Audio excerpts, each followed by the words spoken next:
Hi, welcome to When I Grow Up, the podcast on a quest to uncover and celebrate unique paths to fulfillment and joy in our work lives. I'm Nicolette, and today we're speaking with Kristal Duncan-Williams, all the way from Cape Town, South Africa. I met Kristal about 12 years ago at a dinner party in Cape Town through a mutual friend, Jeff Chen. So big shout out to Jeff for connecting us. At the time, Kristal was still working in the science space, and she just struck me as one of the smartest people with the most beautiful energy. Since then, she's made several pivots in her career, from molecular biology to public health to youth unemployment. Her own life story is very inspiring, as is the work that she's doing to create a better future for young South Africans. If you're considering making a career change, or if you are someone that would like to be more authentic and fulfilled in your career, you are going to love this conversation. Hi, Kristal, and welcome to When I Grow Up. Good morning for me. And hi, Nicolette. So excited to have this chat. We met each other more than 10 years ago, and at that time, you were still in the whole science world, and so much has changed since then. So when the opportunity came up for you to come onto the podcast, I was like, hell yes, I would love that, because there's been so many interesting twists and turns. But maybe what would be a good place to start is right at the beginning of your story. If you could tell us a little bit about your upbringing, and I'd love to learn what in there helped to shape your ideas about career at an early age. Sure. I am reminded about how I showed up in the world from a young age because I now have a 4-year-old daughter. And often when I complain about her kind of independence and her sassiness and her strong-willed nature, my parents will just go, wonder where she gets that from. So I think that my confidence and my kind of self-assuredness in the world was always there. I am a firstborn daughter, and all of those memes that you see on social media around for the eldest daughter in the family are all true of me. Yeah, that doesn't surprise me at all, Nicolette. Parents had me very young. But I think I always was very curious. I remember at the time, and anybody who's South African listening, Mnet was there only, like, we didn't have, multiple channels of TV to watch. If you could afford it, you had Mnet, which was, the non-government channel. And I remember on Sunday evenings, they used to do documentaries, and I loved watching those kind of National Geographic type stuff with my dad. So I think always kind of a curiosity around just understanding the world. I think that was always there, that curiosity. How that took shape, as little girls tend to do. I did want to be a ballerina. I was obsessed with Marie Curie for a long time and wanted to be a radiographer, and then realized that I either had to study to be a doctor, to be a radiologist, and that was a long time to study, or, be a radiographer, which seemed a little bit just technical. So anyway, that dream kind of died. But around the age of 14, my school at the time had this program. And I remember it was MS-DOS because it was green font on a black screen. And I don't remember, but anyway, somehow you explore different careers, and microbiology came up. And, 14-year-old me was like, this is it. I've made my decision, and this is what I'm going to do, and I'm going to cure cancer. And that's what I decided at 14. And then I pursued that right through until I was 25, 26. So, I kind of made that decision. I was lucky. I had an aunt who was a nurse at Grootske, which is the big public hospital here in Cape Town. And I could go and work shadow in the labs, which they definitely don't allow you to do anymore, but I could do that at the time as a teenager, and just was very sure. Went to, straight out of school, did my subject choice around that, went to university in second year, kind of did biochemistry, microbiology, and genetics, and realized I actually preferred genetics, and I loved it. And yeah, went straight from my undergrad into my kind of honors, and struggled actually in my undergrad, which I think is maybe important, to mention. I think telling a real story is important for younger women coming up. I was, second in my grade overall out of 200 students in my final year at high school. But I did come from a sort of under-resourced school. When I compared myself to my peers at university who had gone to more resource schools with more money coming in, and actual full laboratories and experiments and things that I had done at school, I hadn't had exposure to those things. And I do think that impacted my ability to kind of thrive in the first year at university. It was quite a shock in terms of the workload and the level that was required. And I failed for the first time in my life. I failed physics. It still haunts me to this day because it turns out I didn't actually need to do physics. It's quite a young age to have that vision around curing cancer. Was anyone in your family in the medical field or had that level of university study? The reason I'm asking is that I'm always so interested in trying to decode why people from similar backgrounds or similar family dynamics have a very different relationship with confidence. So you seemed like you had that confidence that you could do anything. And so I'm just wondering whether there was someone in your family that really modeled that for you. Yeah, it's actually interesting. I hadn't thought about the modeling because I speak about modeling a lot now when I'm talking about younger people in my current line of work. And I'm always saying, can't expect young people to do things if they've never seen anybody else do it. But no, I was the first graduate in my family. I am one of 14 cousins on my dad's side. My mom's an only child. And I was the first university graduate. And even my parents, my dad never finished high school. My mom just finished high school. But even though they hadn't gone to university or done post-school studies themselves, there was always the sense that they would support me to do anything. And whether that was because I always had a confidence that they kind of was like, well, if she says she can, she can. And they, respected that. Or they kind of always just supported me. There was nobody in my family at that stage who had cancer that I was like, I just thought that this is this big problem. And it was, for me, I think it's the curiosity, right? Like wanting to make sense of the world. Once I'd done the work shadow at age 14 and you're gone into the lab at this big government hospital, I was like, this is so cool. Like you get to make these experiments, you get to figure it out, you get to get this answer at the end of the day. And I think that kind of is what appealed to me about it. And I think I wanted to do something different. So maybe it was a push away from certain things. My mother's been in a corporate desk job her entire life. And I spent a lot of time going with her to the office because she was a full-time working mom, juggling kids and extramurals and all kinds of things. And so, they'd often be time we'd have to like sit at the office on the floor at her feet by a desk while you waited for her to finish work, doing your homework or something. And I just didn't like the office environment. So I think that was a big push factor into something else. What the something else was, I think. I don't know how I ended up in microbiology, but it was very much that I didn't want to be in the office. And looking at that didn't appeal to me. Yeah, that's so interesting. And when you were speaking, something came up for me, which is this concept around watching your mom at work. I so resonate with that. So, my mom also worked in an office as an insurance broker. And I also realized very early on that I didn't want to do that. But because she didn't have much exposure to all sorts of different fields, she didn't have a university degree. She studied education at college. And we didn't have friends that were university graduates.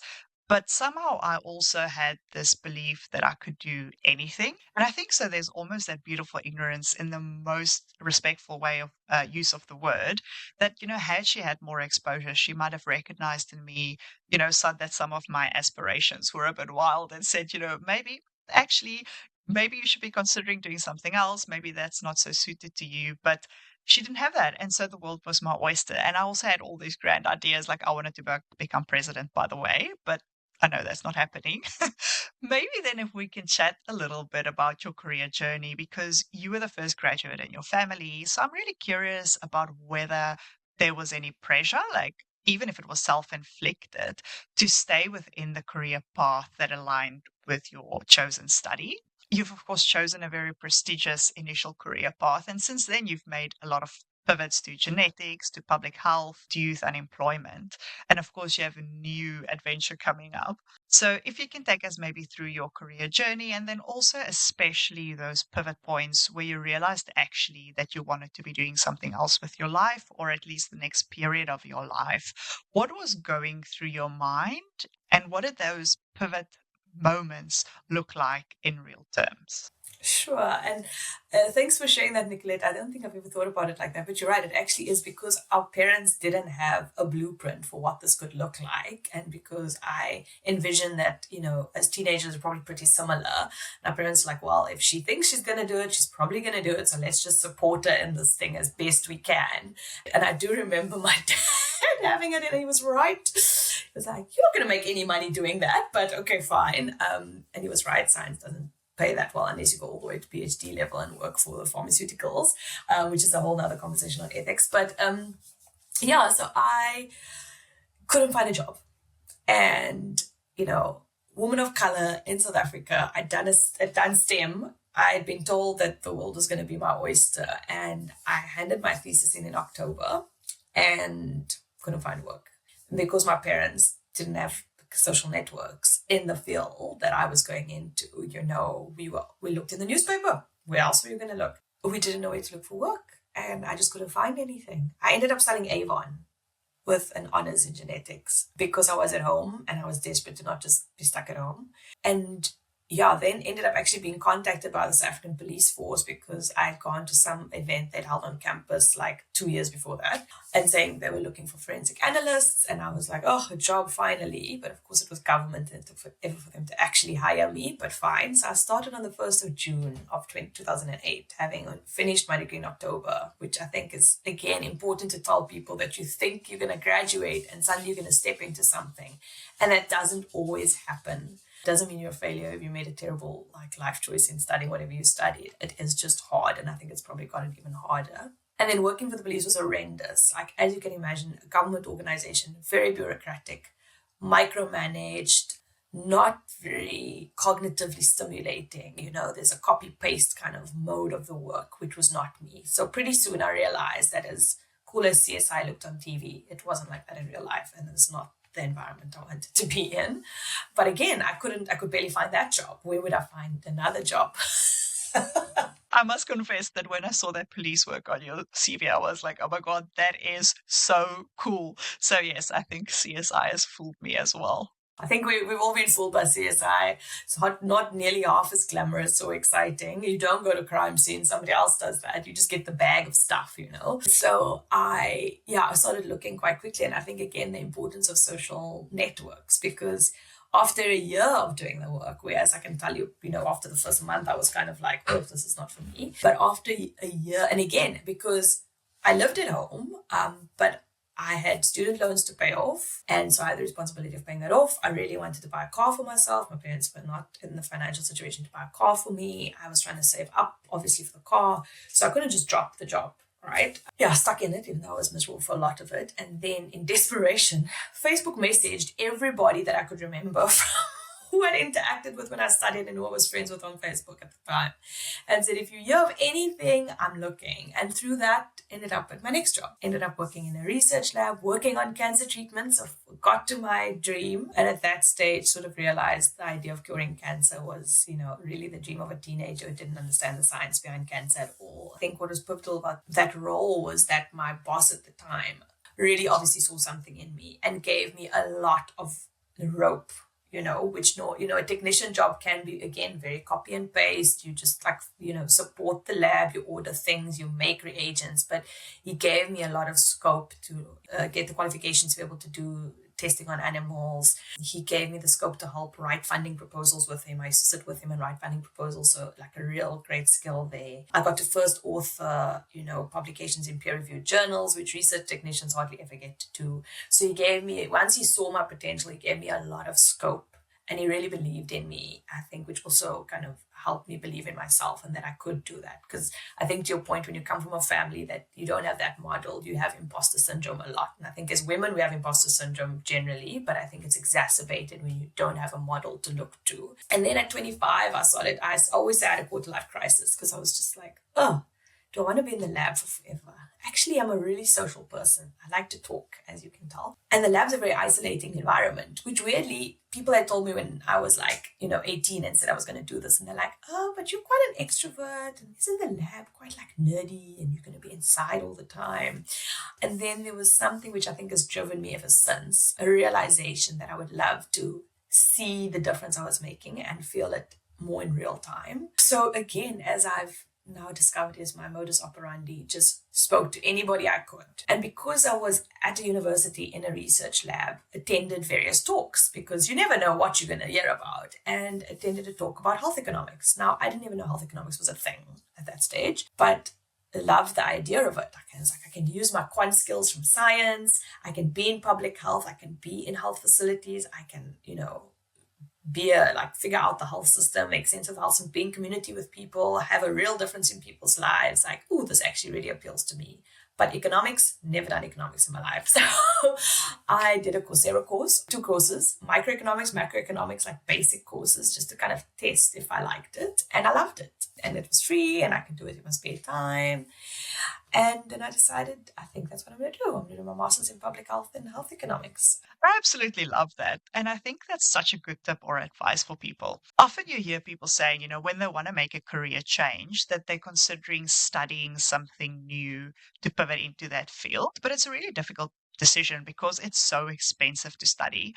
And I love that by doing those 2 online courses, you got a bit of a taste for it before you committed to doing the master's degree. And so I think that's just such great advice. If you want to make a pivot, if you're curious about a different field, think about what are some of the smaller ways in which you could test that out first to see whether you actually have sufficient interest in it to make the time and money investment. Absolutely. And I think because of, online courses have exploded exponentially since then, I think your options for finding, this micro learning options in line with what you want to do is, very probable that you'll find it. Because imagine you started and you're like, actually, I hate this. Like, this is awful. At least you haven't quit your job and signed up to spend lots of money on something that you actually are going to hate doing. I decided to do my master's, but I just missed the cutoff. But all for the best, as these things tend to do, because it gave me a whole year to prepare to leave my job, go back and study full time at the ripe old age of 28. And it gave me the opportunity to apply for the Mandela Rhodes scholarship, which again, massive imposter syndrome. Oh, I'm going to apply for this thing. I'm probably not going to get it, but can't hurt to apply. What's the worst could happen? People say no. And I got it. And it's been one of the most life-changing things of my life. It's not just a scholarship, it's a network of people that you would never have met otherwise. The alumni have gone on to do amazing things. The people within your year go on to do amazing things. And the foundation itself has, access to people. You get invited to talks with higher ranking government representatives or ambassadors from other countries or businessmen with lots of money who donate to the foundation. And it really kind of opens your mind to what's possible. And I think what it does in a subtle way is it builds that confidence and it kind of breaks down that imposter syndrome. I love that. Absolutely. I think those networks are so powerful. I'm thinking about what organizations can do around addressing imposter syndrome, especially for young people. And of course, when a new graduate comes into the company, there's a lot of things that the company can do. But even just something like joining one of these networks as an organization is so powerful because it's not only about providing graduates and students that confidence, but it's also giving them the physical access to the network, which is so helpful when they going into that first career steps. But you were going to get into what happened after you were part of the Mandela Rhodes network and you studied the master's degree. Yeah, tell us a little bit about what happened after that. So going from full-time work back into study, actually I was like, it felt like I had so much time, even though I was studying, But because the master's was kind of set up that you could do it part-time, the times of the classes and there were blocks of lectures and then there was quiet time where you had assignments, but you didn't have to be in a classroom. Anyway, so the first year was fine, but then in the second year when I was kind of doing my thesis and I didn't have lectures, I felt a little bit bored, if I'm honest, and also waiting for ethics approval and access to data to do the thesis. What am I doing in the meantime? So I started looking out for part-time work and there was an internship going at Medicine Sans Frontier, which is Doctors Without Borders. And then they interviewed me and they were like, to be honest, you're actually a little overqualified because you've already worked in research for 4.5 years before this. But if you want, and I was like, no, I'll be super excited to work for this organization. It's an international organization. Like, again, the experience I'm going to get. And to be fair, I don't really have qualitative experience. So I'd love to learn that. And like, I'm happy with the salary. I wasn't doing it for the money. I still had the Mandela Rhodes scholarship. So I was like, obviously the extra money is great, but I'm happy with the salary. Like, it's actually just the experience that I'm keen on. And again, the privilege, as I'm saying that, as I needed to, the privilege I was in, that the money wasn't important, right? So I started as an intern, and by the time my master's finished, they'd, hired me full time. They created a position for me, which I think really started speaking into the thing that got me into my current role, which is this idea that there's so much research and information and data in the world, but it sits like in jargon. It sits in the ivory towers of academia. And, people in communities have no way to access that or to use it to improve their lives, the lives of their families, and the lives, the lives of those around them. The nugget for me, the thing that I felt passionate about, was that knowledge translation piece, and being able to take all of that research, which I've always had a curiosity for, which for me is fun, and actually say, well, this is meaning in the world. And how do we allow people who aren't researchers to make meaning of it themselves and to use it themselves? So yeah, I was at Medicine Sans Frontiers for about 3 years, I think, 3 and a bit. But it was a lot of travel. And at that stage, with my then boyfriend, now husband, we were talking about getting married. We knew we wanted to have kids. And so as much as I loved the work, I just didn't want to travel as much anymore. So the pivot to this work was very, not as exciting as the others, was very practical. And again, reached out to my networks, Mandela Rhodes Foundation networks, and said, I'm looking for something. These are the things I care about. Interviewed at the D.G. Murray Trust, actually for a position in a project that was around stunting, because, public health, obviously I had a public health background. And they sort of said to me, well, we've got this project that's kind of on the back burner. It's a youth advocacy project. Like, you've got a good research brain. You've talked about knowledge translation. That's exactly what we want to do. We want to understand young people's lived experiences around youth unemployment and look at the research and package it in a different way so it can really resonate with young people, but also policymakers. And we think it'd be great. And I was like, cool, that sounds exciting. And I got to grow something from a piece of paper into a fully fledged, organization, built really strong relationships with the presidency, with national government, and had a big win with funding. A very convoluted story of my career journey, but everything has in some weird way built on the thing before. And I think the golden thread is my curiosity each time, and my confidence to ask questions that might seem like completely random to other people. And then, the social networks, and leaning on those social networks without a clear plan of what I want, but just to have a conversation. Thank you for sharing that. That's really interesting. Also to hear your reflection on especially that really strong theme of the social network. And I think that is something that I assume comes up a lot in your youth unemployment work as well. But what I love about your story is that really how deliberate you were in crafting that network, but also in reaching out to it. Because I think sometimes you can feel, I don't have a strong network, I don't see these people that often. But I love that example of even just reaching out on Facebook Messenger to people that you studied with, or going up to people at the event you attended through the scholarship. A network can be this kind of scary, abstract word, but it's literally just people that you know or that you could know if you reach out to them. So that's fabulous. Then after that really impactful work that you've been doing with the D.G. Murray Trust, you're now entering into a new role. How did you come to that decision to move on? In December last year, actually, I was very, because I'm me, even with people watching what I'm quite an honest and open and authentic person, said to my kind of, the director that I kind of brainstorm with and is effective, my line manager at the D.G. Murray Trust, I said to her, look, I've got this itchy feet feeling. At that stage, been here 6 years, which is twice as long as I've been anywhere else. Before that, the longest I've been was at the Cancer Research Lab, which was 4 years, right? So usually about after 3 years, I'm like, time for the next thing, So having been here this long already says something about the work. But, I feel like, this work is growing, but in a sense, I can do it with my eyes closed in a little bit, even though people might be it's a very technical role. I get interviewed on TV and radio all the time.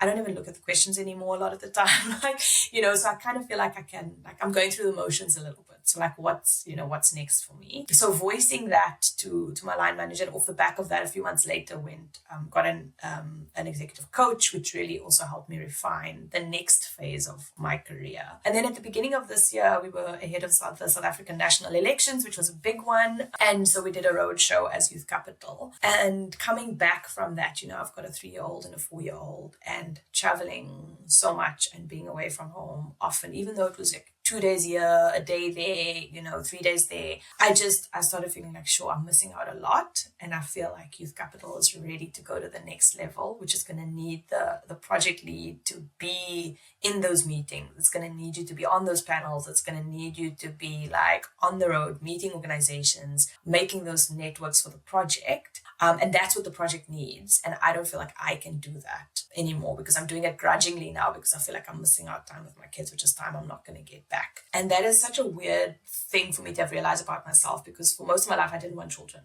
And through meeting my partner, it just felt right. And, we had the kids and it's been the most joyful experience of my life. And and to accept that I'm not that career woman who's going to like work till 11 o'clock at night and travel and do whatever the work needs because I love the work and I believe in the work and I have these like high flying aspirations, but actually like I can still do the work and make a difference. But actually my priority is these kids are going to grow up and like I don't want to regret about that. I'm not going to regret the work. And being okay with that change in myself, which is quite a fundamental shift for me, but acknowledging that my needs are different. I find that so fascinating, this realization that you had being from a very young age quite driven and going for it, the prestigious study, the prestigious scholarship, and then a series of hugely impactful jobs. What goes through your mind when you have that realization? What were the kind of beliefs that you had to challenge or that wasn't serving you anymore that could help you to make that shift? That I've been doing this work for a long time. And that there are other younger people that I have the privilege and honor of working with and like helped shape some of them and had them in my teams or worked with them through other partner organizations who are younger and do have that energy and the flexibility because they don't have kids. And they come with a fresh perspective and a view of the world that I don't hold as, the person I am, the age that I am, the stage of life that I am. And so actually making space. So the one thing is I can release myself from some of the feeling of like, oh, I have to do this work and I bring unique skills and I've got all this institutional knowledge. But actually, I need to make space for somebody else to do it. And the other realization that actually, as we journey through life, so much of who we are and what we are changes. And why can't what we want from work also change? And that was very much thanks to the coaching sessions that I had. I had this idea in my head that I was the researcher and the big strategic thinker and deep research papers, heavy lifting, intense mental work. And actually, I'm retired. And what I enjoy now is more the operational side and how much satisfaction I get from being able to like tick off a lot of contracts and be like, oh, I've done something, as opposed to, oh, I have to write this 5-year strategy, which is going to take me 3 weeks to do. And then it's like hanging over my head for 3 weeks. And I enjoyed that 2 years ago even. And now something has shifted, whether it's like I've been at the coalface of being in communities and feeling like things have actually just gotten harder for people despite the wins that I've had. So the heaviness of being in that, and then the heaviness of this big thinking, big work, and the mental load as a mother that I inherently carry, right? Which is frivolous stuff in relation to the big wicked problems I've been trying to solve for my entire life, but it weighs on my mind. And some people might be like, well, I'd rather get a nanny. I'd rather just, I'd outsource those things and that's fine. But I found such joy in doing those things and just like acknowledging that I've changed and that that's okay. And actually I've set up the stage for other younger people to come in and lead in different ways and to kind of hand the baton on. What I'm taking from that is being really in touch with where you are right now and how you're feeling. Because I think what could be really hard is when your relationship is changing with work, or how you want work to fit into your life and what is important to you outside of work changes. But then I think when you don't physically change the way that you work in a very practical sense, that I think that's where a lot of the tension comes from. Not only the fact that it's really hard to be a working mother, but I also think trying to mentally prioritize everything at the same level, I can imagine it's very taxing. So I think taking that step back and having that reflection and saying, hey, I have changed. My circumstances have changed. Now, what are the practical changes I need to make in my working life to be better aligned with this? I think it's a really powerful conversation that you've had with yourself. What is your next step and how did you decide what that's going to be? So as I did at 25, with the itchy feet feeling, with the feeling at the beginning of the year, oh, I don't want to do this travel. And actually the work needs, if I want Youth Capital survive, like it's not me that has to lead it. Started reading job ads, started calling people for coffees, started just talking to people. But I kept getting stuck because the jobs I was looking at was with the idea that I was still the same person I was when I came to TGMT. More experience, blah, blah, blah, but still I was looking at research analyst roles, policy analyst, advocacy work. Like I was looking at these roles and I was like, no, I don't want to do that. Like if I look at that and this, I prefer this, And so I just kept getting stuck. And then was sent this ad for Mandela Rhodes Foundation, the chief executive assistant role. And initially sort of read it and thought it was like a PA position and like brushed it off. And then like somebody was like, no, it's a strategic role. Like there's leadership, there's HR, there's strategy, like right down to the CEO in terms of strategy for the organization, the foundation going forward, strategy in terms of fundraising. And I was like, oh, actually, this is a little bit of all the things I've now realized through coaching that I enjoy. And so I applied, and it was a super rigorous process. But yeah, I got the job, and it's extremely full circle because it's exactly yesterday, exactly to the day, 11 years ago since I got the call from the then CEO, who's sadly passed on now, to say that I'd gotten the scholarship. Wow, I've got goosebumps. I'm a bit superstitious in the positive sense, so that's just beautiful.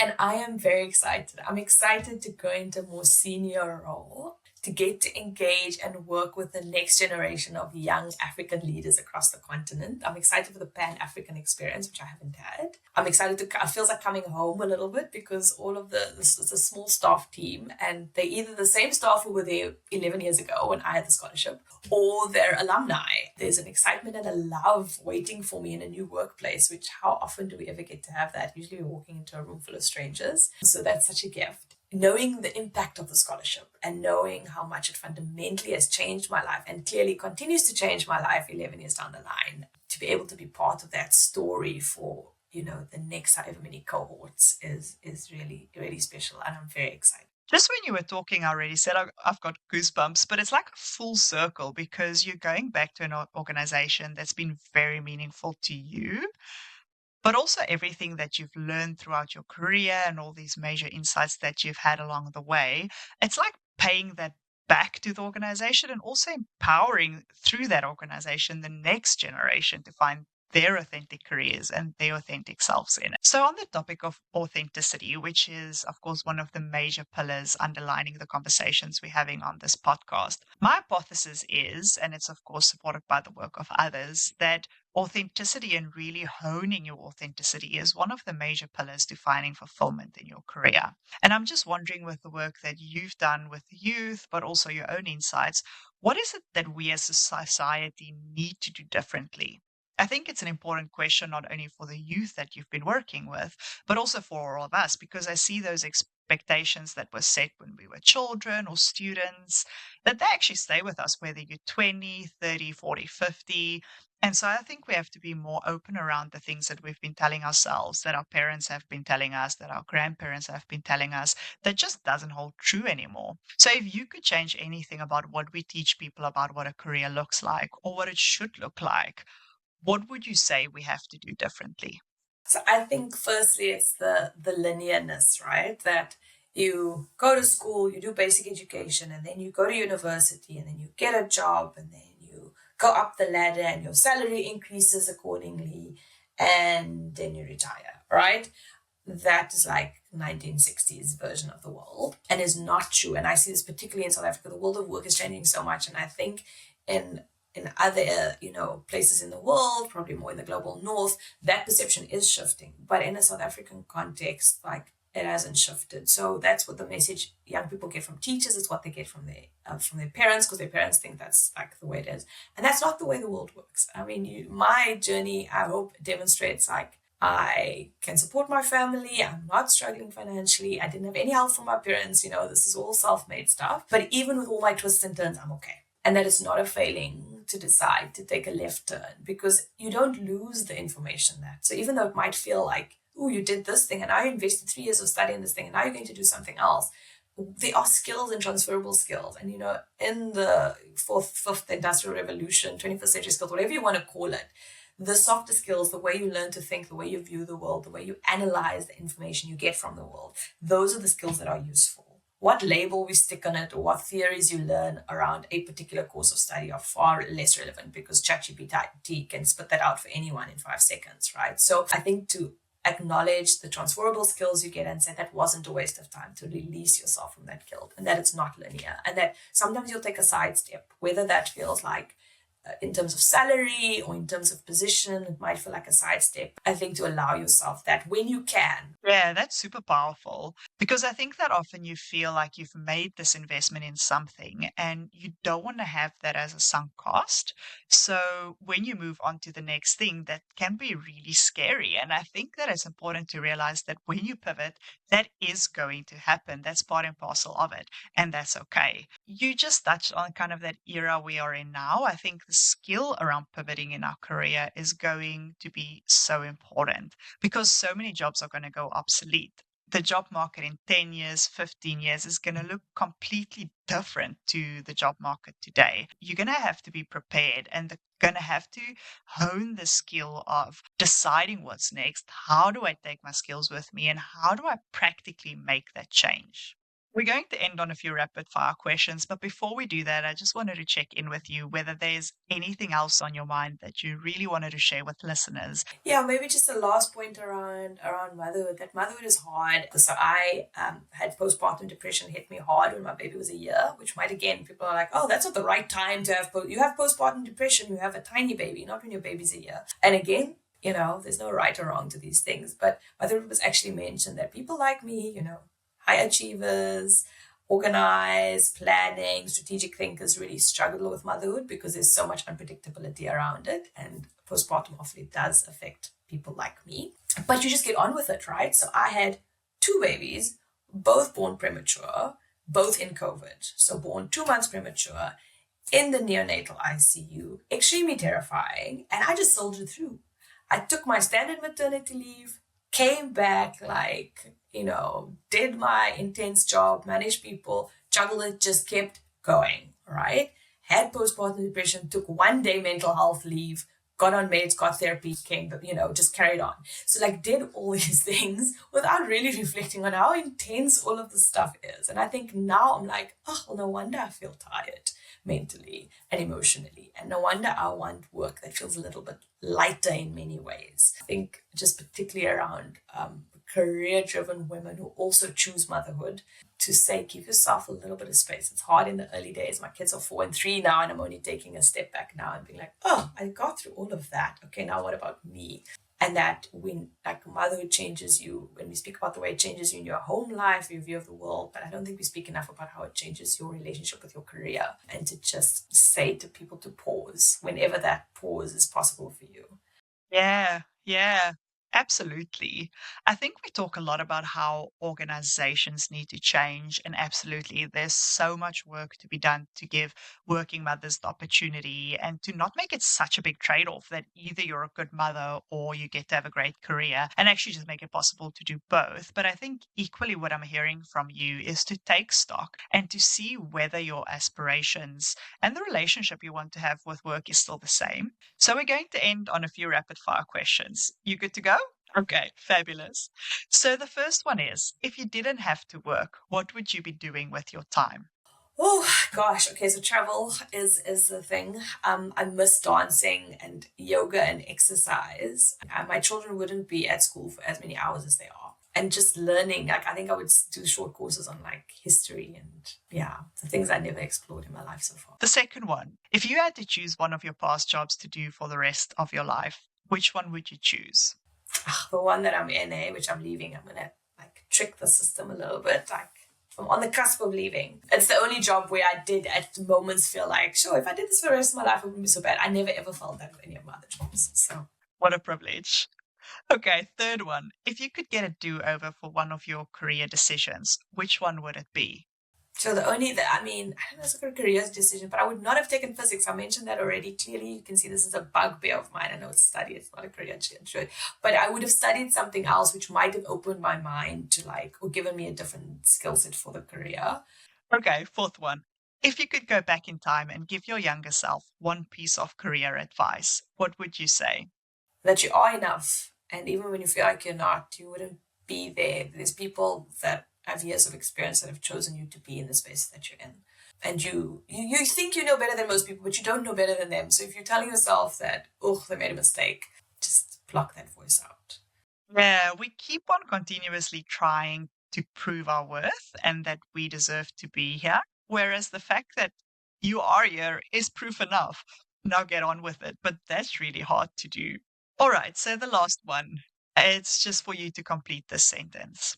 When I grow up, I want to feel fulfilled in my work, find joy in my work, but also accept that there's a time for work and there's a time for play. thanks so much, Kristal. Thanks so much for this conversation. It was fantastic. As you know, when we were discussing before you came on, you said that it's really important, this power around sharing unconventional career stories and what those paths could look like, because it's really an example to the youth. And I think it's an example to all of us. And I just love what your story is about and how you kind of pick up all the different pieces of it with you as you go. Thanks so much for the impactful work that you're doing. And thank you for sharing your story so openly. I think all of us can learn so much from it. And I'm really grateful. Thanks, Nicolette.